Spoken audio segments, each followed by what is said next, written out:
Fire kills 2 children, hurting 7 others.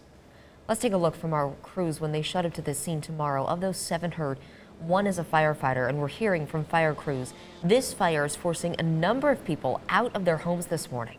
It happened near 89th and Metcalf, Overland Park. It's at the Colonial Gardens apartment homes in that area. Reporter Belinda Post is there now. Belinda, what's the latest from crews searching through that building, and how badly damaged are those apartments? So there are 15 to 20 people who cannot go home right now. They will be getting help from the American Red Cross with some lodging. The entire building behind me is actually displaced. There are 12 units there. Right now you can actually see some of those people who maybe are going to have to get help from the Red Cross. This looks a lot different than it did around 2:30 just a few hours ago. That's when fire crews were banging on the doors telling people to get out.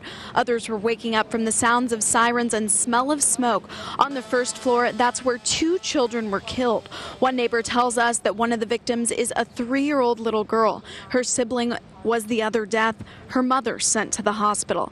Upstairs, 2 men were seriously burned and they jumped from the top story balcony. Another person seriously hurt actually walked downstairs through the fire. 2 firefighters say a volunteer photographer, as well as those 2 firefighters, they had to be treated for smoke inhalation. Here's what's next for fire crews.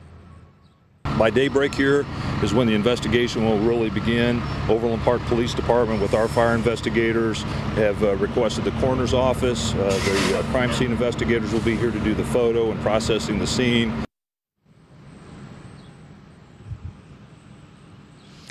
So there were actually no working smoke detectors found in this building. Actually, the closest one was a few buildings away, according to the fire chief. There also were no sprinklers inside. Now, right now, what inspectors are going to do, they're going to try to figure out exactly where that fire started and what caused it. Although right now, they do think it started in one of those lower apartments. Reporting live in Overland Park, Belinda Post, 41 Action News Today.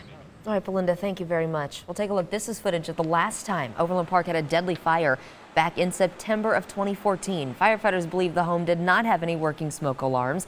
It happened at a condo complex near Metcalf and Johnson Drive. A 74-year-old man died in that fire.